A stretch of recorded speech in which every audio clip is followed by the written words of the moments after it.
tá falhando um pouco, às vezes está chegando atrasado, não sei como está chegando para vocês aí, mas... Aqui está chegando muito bem. Aqui, tanto em termos de áudio como de som, nós estamos ouvindo muito bem.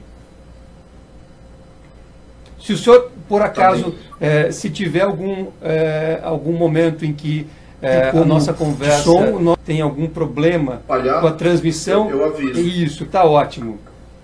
Doutor Rodrigo, eu queria, na verdade, iniciar perguntando sobre a sua situação jurídica.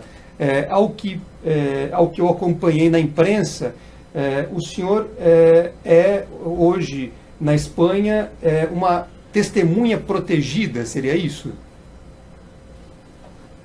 Não, na Espanha não. Na Espanha eu tive o processo de extradição, a extradição foi negada e, enfim, o Brasil não remeteu ainda o processo, até onde eu sei, e existe aqui uma investigação que começou a partir da negativa da extradição, onde eu estou colaborando, prestando todas as informações dentro do possível. Tá certo. E em relação... Com a Espanha, né? Perfeito. Agora, o senhor também já teve a oportunidade de prestar depoimentos em diversos procedimentos que tramitam aí em alguns países, correto? Correto. Certo. Eu tive com Andorra, tive com Equador, hoje mesmo, tive Equador, foram diversos países já. Estive também com Suíça, diversos países. E todos aceitaram... Estados Unidos também. Todos esses países agora, aceitaram receber as suas contribuições para o esclarecimento da verdade dos fatos. Sim. Hoje, por exemplo, é a terceira rogatória que eu atendi do Equador. Correto. Aqui no Brasil, doutor Rodrigo, nós tentamos o seu depoimento perante a 13ª Vara Federal Criminal de Curitiba em 3 oportunidades. Na primeira vez, nós fizemos o pedido nos autos da ação penal número 5063130, dígito 17, de 2006, ponto 4047000, baseados em algumas reportagens que foram veiculadas aqui no Brasil, nas quais o senhor prestava aqui contribuições sobre alguns fatos.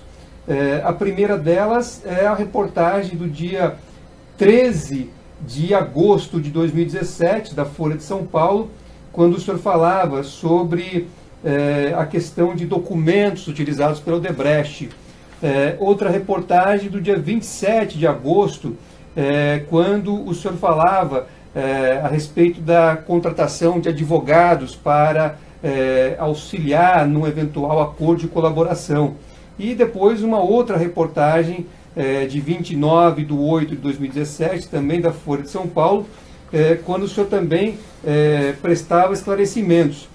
No entanto, o juiz desta vara federal negou, nesta ocasião, o depoimento do senhor, dizendo o seguinte, que apesar de Rodrigo Tacla Duran ter, pelo menos em cognição sumária, prestado serviço de lavagem de dinheiro ao setor de operações estruturadas... Está contando. Desculpa, vou repetir. A fundamentação aqui do juiz para negar a sua oitiva seria que uma pessoa, eu estou lendo textualmente aqui, pessoa envolvida em cognição sumária, em graves crimes e desacompanhada de quaisquer provas de corroboração, não é digna de crédito. Então, eu gostaria, na verdade, tendo em vista esta colocação, que o senhor pudesse nos dizer se efetivamente esta realidade aqui, se a palavra do juízo corresponde à realidade, ou se o senhor teria condições de prestar esclarecimentos, notadamente no que tange a documentos. Cortou? tá cortando. Será que é melhor chamar de novo? O senhor está me ouvindo novamente? Agora sim, mas tá falhando muito. Ah, é? Será que é o Wi-Fi? Pode ser. Eu vou tentar repetir aqui a questão. Eu dizia que o juízo negou a sua oitiva sob o fundamento de que o senhor não teria nenhuma prova de corroboração e, segundo ele, aqui textualmente, não seria pessoa digna de crédito. Eu gostaria, na verdade, de fazer um paralelo com essa situação que o senhor acabou de narrar. Quer dizer, em outros países o senhor está tendo a oportunidade de prestar depoimentos e esclarecer a verdade dos fatos, não é mesmo?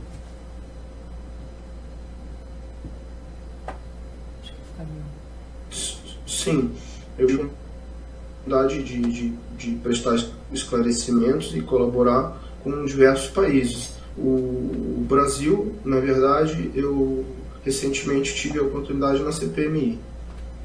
Com relação ao que o juiz declarou, eu prefiro não comentar, até porque eu vou estar entrando numa discussão que não deveria existir, porque ele está aí, ao meu entender, cometendo um pré-julgamento. Correto. Nós tentamos... Eu, como advogado, também...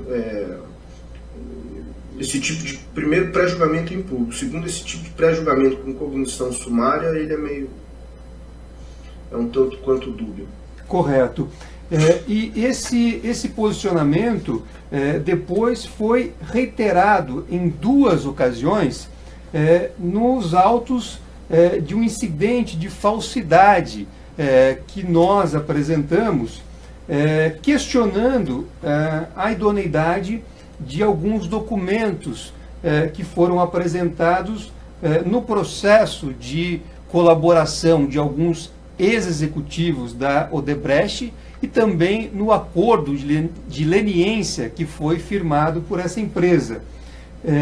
Aqui é que eu acho que o senhor poderia, como testemunha, prestar relevantes esclarecimentos. Sim, creio. Na questão do acordo do banco, cortou. Isso, aqui nesse incidente de falsidade, nós estamos discutindo a idoneidade de certos documentos que foram apresentados por executivos da Odebrecht em acordo de colaboração e também em acordo de leniência firmado pela Odebrecht. Nós estamos questionando a idoneidade, notadamente de documentos que dizem respeito ao Mine Bank antigo.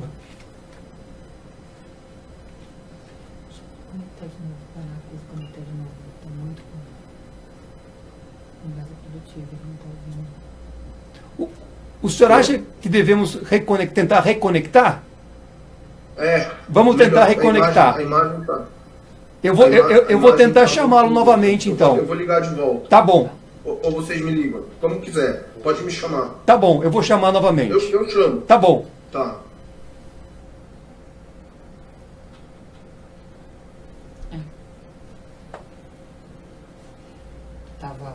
Ele não tava ouvindo, tava...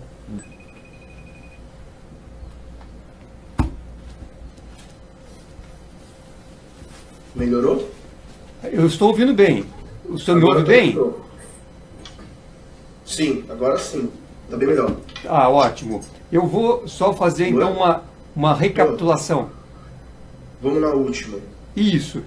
Ou quiser do começo também? Eu na verdade, dizia que nós tentamos, em 3 oportunidades, ouvir aqui o senhor como testemunha numa ação penal em que o ex-presidente Lula é acusado nessa ação penal. E o objetivo principal pelo qual nós arrolamos o senhor era prestar esclarecimentos, contribuir para a apuração da verdade dos fatos, notadamente em relação a documentos que foram apresentados durante processos de colaboração premiada de ex-executivos da Odebrecht e também no acordo de leniência feito pela empresa. Há um incidente de falsidade que nós aqui apresentamos e que ele tem por objeto documentos do Mining Bank Antigua, dentre outros. Então eu queria saber se o senhor teria aqui condições de prestar esclarecimentos a fim de apurarmos a verdade dos fatos, porque nós vamos insistir na sua oitiva. É necessário, efetivamente, ao nosso ver, apurar a realidade dos fatos. Então, eu queria, se o senhor pudesse nos dizer se o senhor se sente em condições de prestar depoimento como testemunha, notadamente para esclarecer fatos relativos a esses documentos. Só recapitulando para que dê uma cortada, seria se eu tenho condições de auxiliar nos documentos, em documentos que relativos ao Minor Bank e do sistema Drauzes. Isso, exatamente. São documentos que são objeto de um incidente de falsidade. Não, se esses documentos são relativos ao sistema Drauzes, que era a intranet da Odebrecht, e ao Minor Bank e ao sistema do banco propriamente dito, do Minor Bank, tenho condições, sim, dependendo dos documentos, claro, e informações que são pertinentes a isso. Claro. Eu acompanhei o depoimento do senhor perante a CPI da JBS e, naquela oportunidade, o senhor fez algumas colocações a respeito de extratos e documentos que foram emitidos pelo Mining Bank Antigua. O senhor levantou a possibilidade de documentos relativos a esse banco serem falsos ou terem sido manipulados.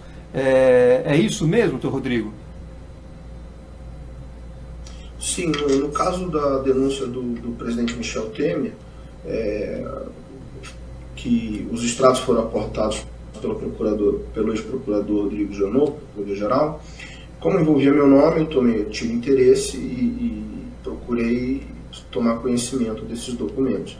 Então, na página 73 da denúncia do presidente Michel Temer, ele diz expressamente que tais documentos foram obtidos junto ao sistema Drauzes. Entretanto, de conhecimento das autoridades brasileiras e em geral, que o sistema Drauzes e todos os servidores que estavam nesse data center na Suíça foi bloqueado em março de 2016. Esses documentos foram juntados pela Procuradoria-Geral, no caso dessa denúncia, por exemplo, eles têm data de emissão de 2017. Ou seja, primeiro, não haveria como esses documentos serem aportados ao sistema depois do bloqueio, não é? Então, isso daí me chamou a atenção, eu pedi para fazer a perícia e se concluiu que de fato o sistema foi manipulado antes, durante e depois do bloqueio pelas autoridades, em março de 2016. E há outros inquéritos também do próprio, que eu também tive acesso a documentos, do deputado Pedro Paulo. Também o mesmo caso, são documentos que foram adulterados e aportados também ao sistema. Correto. O Mining Bank... No meu entender, doutor, a partir do momento que se violou o sistema, as provas que estão ali são viciadas. Correto. Apenas para esclarecimento, doutor Rodrigo, o Mining Bank Antigua era um banco operado pela Odebrecht. É correto isso? Era um banco da Odebrecht? Operado pela Odebrecht. Sim, sim. As pessoas que ali estavam trabalhando à frente do banco, que na verdade é o senhor Vinícius Borim, o senhor Luiz França o senhor Lívio Rodrigues, o senhor Marco Bilinski, esses apareciam como acionistas de fato e direito do banco. Eles já tinham uma relação anterior com a Odebrecht e junto com os executivos, o Luiz Eduardo da Rocha Soares e Fernando Migliaccio. Esses dois também eram sócios do banco, entretanto não apareciam em razão do vínculo com a empresa.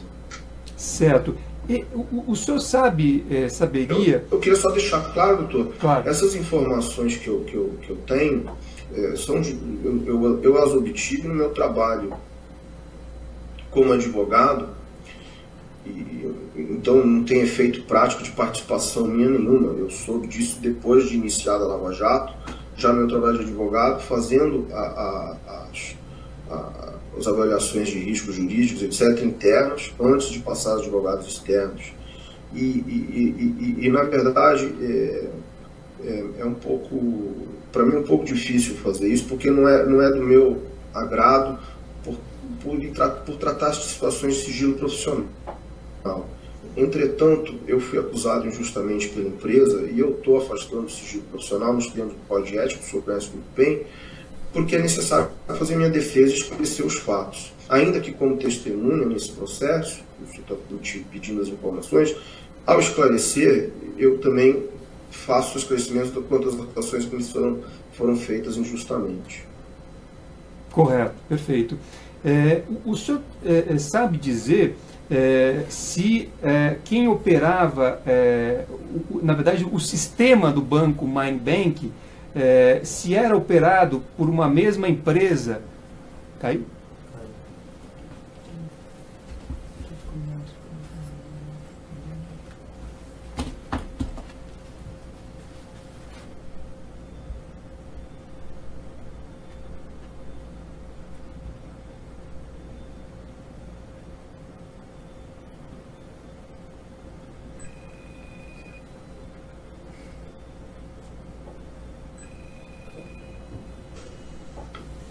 Caiu. Entrou uma chamada junto. Exato. Tá bem? Tá bem. Estamos aqui ouvindo, a imagem está boa e o som também está bom. Eu estava, na verdade, perguntando se o senhor tem conhecimento de que o sistema do MineBank Antigua seria operado por uma mesma empresa ou uma mesma pessoa que também operava sistemas como o Drozes da Odebrecht. Doutor, eu quando comecei a trabalhar na Odebrecht em 2011, eles já haviam parado de trabalhar com o AOB, que é o antigo Overseas Bank. Então, na verdade, eu nunca não conheço os extratos e o sistema do antigo Overseas Bank. Entretanto, eu não acho que seja a mesma empresa, porque a empresa que administrava o sistema do banco é a mesma que administrava o Drozes, que é do Paulo Sérgio Rocha Soares, que é irmão do Luiz Eduardo Rocha Soares.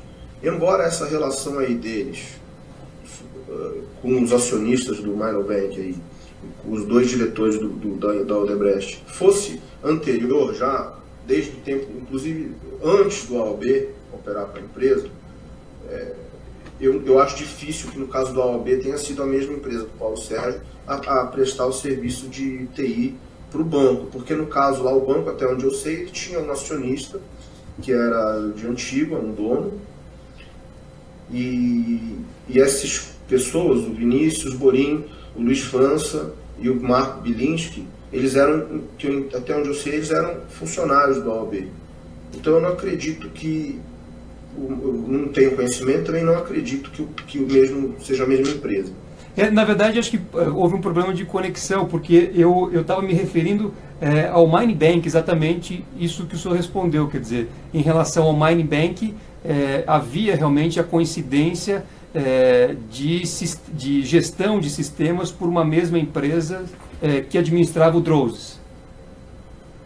Sim, é a mesma empresa. É a mesma empresa e estavam no mesmo data center. Correto. Doutor, outra coisa. São dois sistemas. O Drozes é um sistema, o sistema do banco é outro sistema. Mas a mesma empresa TI ou a mesma o mesmo pessoa... administrador de TI. Correto. Isso significa, então, que a Odebrecht tinha controle em relação aos extratos e documentos relativos ao Mine Bank Antigua. Tinha controle em relação aos extratos e documentos relativos ao Mine Bank Antigua. Sim, sem dúvida. A Odebrecht tinha controle, era a mesma empresa de TI que é do irmão do Luiz Eduardo Rocha Soares. E mais, no momento oportuno, porque eu peço bem ao senhor, porque eu tenho uma investigação contra mim aí que ainda não terminou. Claro. Mas eu tenho a perícia, eu não apresentei a CPMI porque não achei que fosse ali o caso, mas e também porque não estava pronta, ela acabou ficando pronta depois. Mas eu tenho a perícia, o sistema do banco em si foi fraudado também, antes do bloqueio do Drauzes. Ele foi fraudado para se impossibilitar o tracking do dinheiro. E mais, para permitir que o dinheiro fosse desviado. Atendeu a dois interesses. Ao interesse de quem desviou o dinheiro e ao interesse da empresa, que não tinha interesse, que tinha interesse naquele momento em que não se chegasse à conclusão de origem e destino dos recursos. Então as transferências internas do banco foram fraudadas dentro do sistema. Correto. E o senhor... Eu consegui provar isso numa perícia, porque, ao contrário do que dizem, as minhas contas, e contra gosto da Odebrecht, as minhas contas, das quais eu recebi honorários nesse banco, eu sempre as declarei. Então, eu usei na minha vida normal o extrato do banco, apresentando, inclusive, autoridades. Então, eu tinha extratos em meu poder antes da fraude e posterior à fraude, na qual eles mostram que determinado tipo de movimento, foi adulterado para não permitir esse tipo de identificação. Correto. O senhor sabe se, por exemplo, contas internas do banco foram adulteradas, apagadas? Sim, isso também houve. No caso, são duas situações. No caso que eu pedi para fazer a perícia, ela comprova que as transferências internas foram fraudadas. Esse tipo de movimento foi fraudado. Agora, sobre a questão que o senhor perguntou de contas que foram apagadas, criadas, etc. Criadas eu não tenho conhecimento, mas apagadas, sim. Existe o caso de uma conta vinculada a um assunto do Panamá, da qual, inclusive, saltou na imprensa num relatório da Polícia Federal, que é uma empresa chamada Poseidon, que destinou-se a pagamentos de uma pessoa próxima ao atual presidente do Panamá, e no inquérito, se não me engano, no inquérito, alguma coisa assim, relacionado inclusive aos administradores do sistema. Na máquina deles foi encontrada essa conta. Entretanto, quando você vai na delação do banco, o banco não relata a existência dessa conta. E, na verdade, na ocasião, eles apagaram a conta porque essa pessoa teve problema de investigações com o FBI. E, para evitar, eles sumiram com a conta. E pelo que eu li também nas delações, por exemplo, do próprio Olívio Rodrigues, ele diz que esse expediente também foi feito no AOB pelo Marco Bilinski para poder sair com o dinheiro do banco. Entendi. Então, quer dizer... Eles apagaram contas para poder sacar em cheque. Perfeito. Foi o que o Olívio declarou. Então, quer dizer... Mais ou menos o mesmo expediente. Correto. E o senhor, na verdade, está fazendo também uma perícia que vai demonstrar essas afirmações.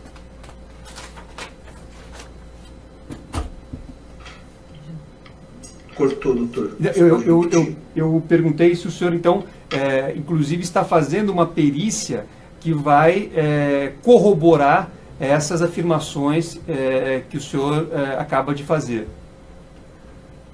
Sim, eu fiz a perícia dos meus extratos, que são originais, eletrônicos, e está comprovado que veio do sistema do banco e que houve essa adulteração.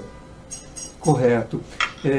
No depoimento que o senhor prestou também à CPMI da JBS, o senhor falou sobre problemas no Mine Bank Antigua, tanto de falsificação de documentos, que é esse problema que o senhor já colocou, e também em relação à manipulação de lançamentos. Por exemplo, constaria no sistema que o valor foi destinado à pessoa X, quando, na verdade, esse valor teria sido apropriado por executivos da própria Odebrecht. Também há situações como essa? Cortou um pouco a pergunta, eu vou repetir para ver se eu entendi correto. A pergunta é se houve adulteração no sistema Drowsys ou MyWebDay? Não, na verdade, eu estava me referindo ainda ao banco. Desculpa, aos sistemas da Odebrecht, ao Drowsys ou MyWebDay. E aí, eu, verificando o depoimento do senhor, eu vi que o senhor falou sobre falsificação de documentos e também sobre manipulação de lançamentos nesses sistemas. Então, por exemplo, pode haver registro de que um valor teria sido destinado a uma pessoa X, quando na verdade foi apropriado eventualmente por executivos da própria empresa. É possível cogitar-se também em situações como essa? Isso já foi até admitido pelo próprio Rogério Araújo, acho que não sei se seu depoimento judicial ou acordo, mas na verdade ficou claro que ali houve um desvio de 6 milhões de dólares que acabou caindo numa conta dele. Para esse dinheiro ter saído, ele teve que ter sido lançado e autorizado. E evidentemente que ninguém lá iria autorizar se fosse a ele. E isso acabou chegando na conta dele. Então isso indica que os dados que foram inseridos no sistema foram manipulados por quem os colocava, né? Correto. Vamos dizer assim, ele precisava pagar 1, pedia 2, pedia 3. E daí mandava pagar. Correto. E eu também observei no depoimento que o senhor prestou na CPMI que o senhor teve contato com algumas autoridades brasileiras, especialmente da Força Tarefa Lava Jato, e que em determinados momentos o senhor teria constatado uma espécie de direcionamento das conversas mantidas a fim de que a narrativa atingisse determinadas pessoas pré-indicadas ou pré-estabelecidas. O senhor efetivamente constatou esse tipo de situação?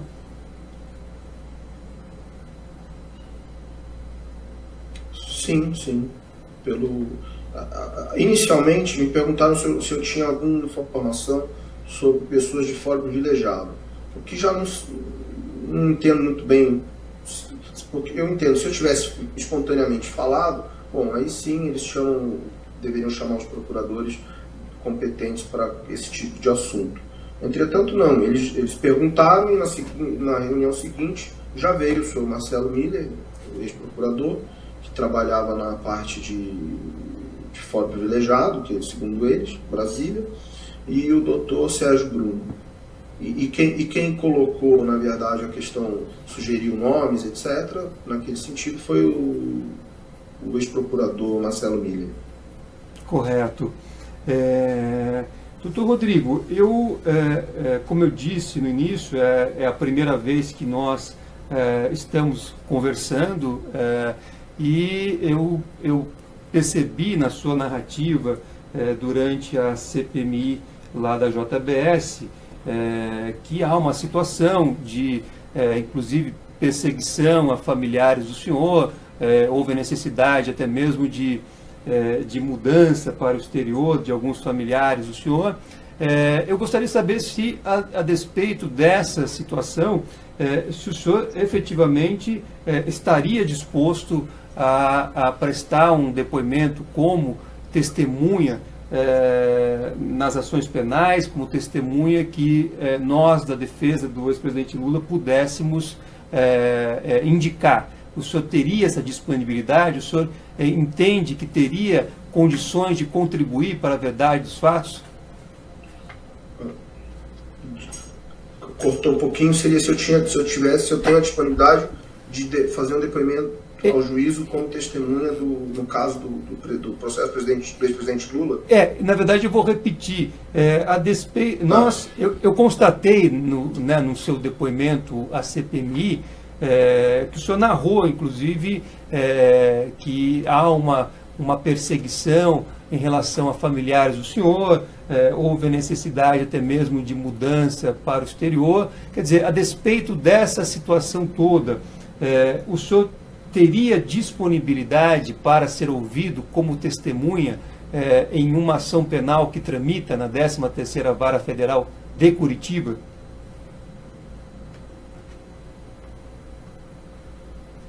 Sim, por videoconferência ou por uma carta rogatória, aqui à Espanha, sem problema algum.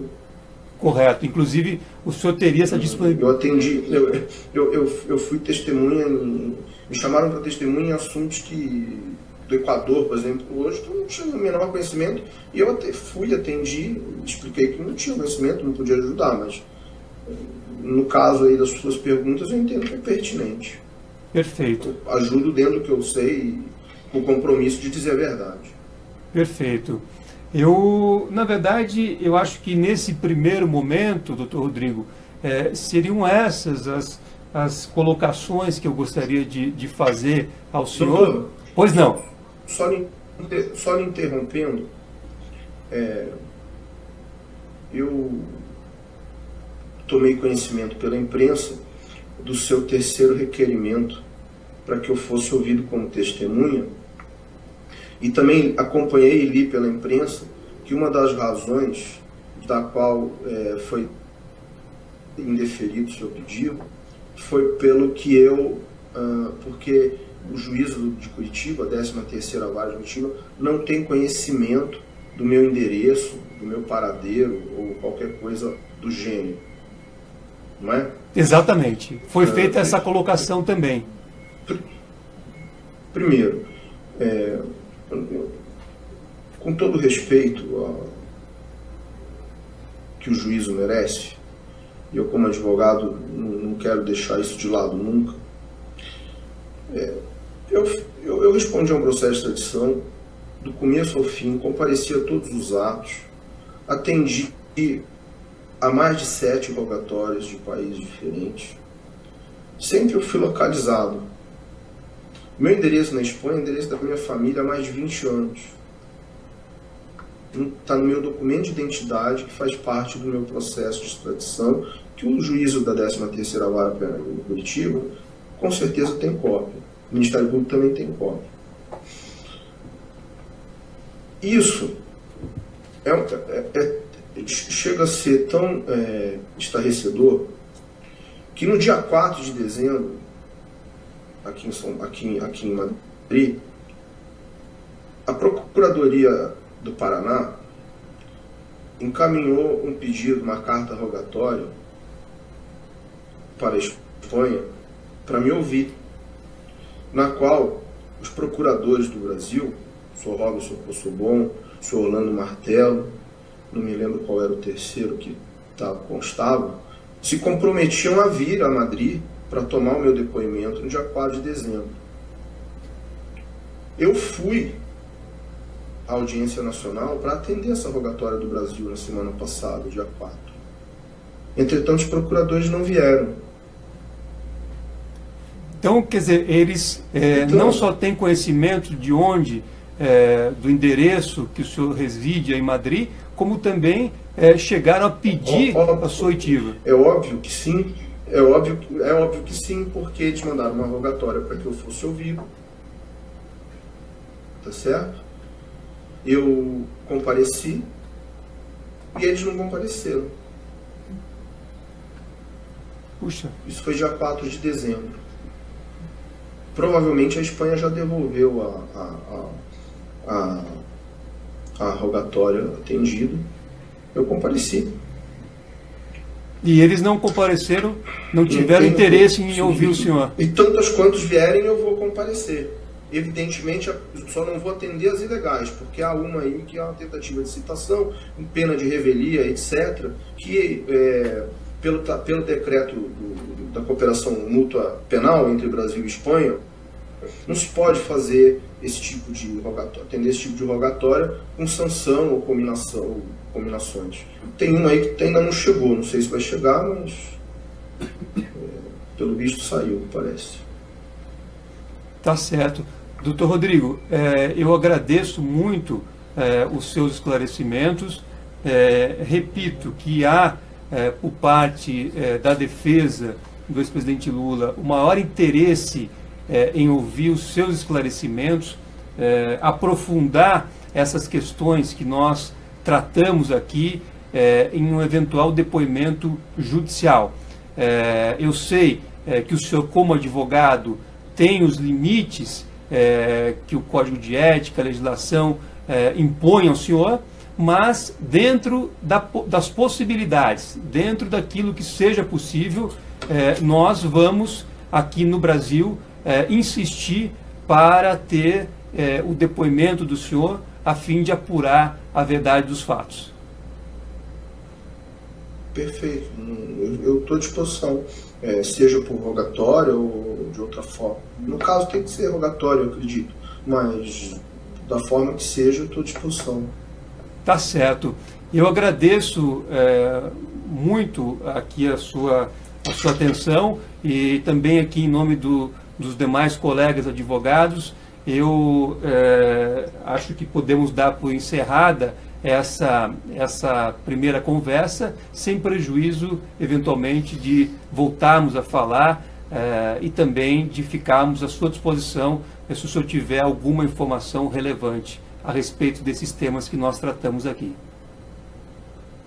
Tá bem, tá bem. Eu posso, se achar conveniente, os documentos que eu encaminhei à CPMI, eu posso encaminhar os que não são pessoais, né? Encaminhar ao doutor se for do seu interesse. Claro, tudo que o senhor puder, se o senhor tiver... Inclusive a nova perícia, inclusive a nova perícia que ficou pronta ontem, que é relativa ao sistema do banco, essa não foi encaminhada à CPMI. Se for do interesse, eu encaminho ao doutor também, não tem problema. Eu teria maior interesse, repetindo, tudo aquilo que o senhor achar que é possível nos encaminhar de informações que estejam dentro daquilo que o senhor entenda possível, respeitando toda a questão do sigilo profissional aí que o senhor tem que observar como advogado, nós gostaríamos muito de receber esse material. Tá bem. Eu vou preparar e eu não tenho contato, porque é a primeira vez que nós falamos, mas o pessoal aí acho que do cartório que me contactou, passo o contato ao senhor e fazemos isso. Tá certo. Eu agradeço então muito mais uma vez e podemos dar por encerrada aqui a nossa conversa. Obrigado, um bom dia para o senhor. Tá bom. O senhor também, um abraço. Obrigado.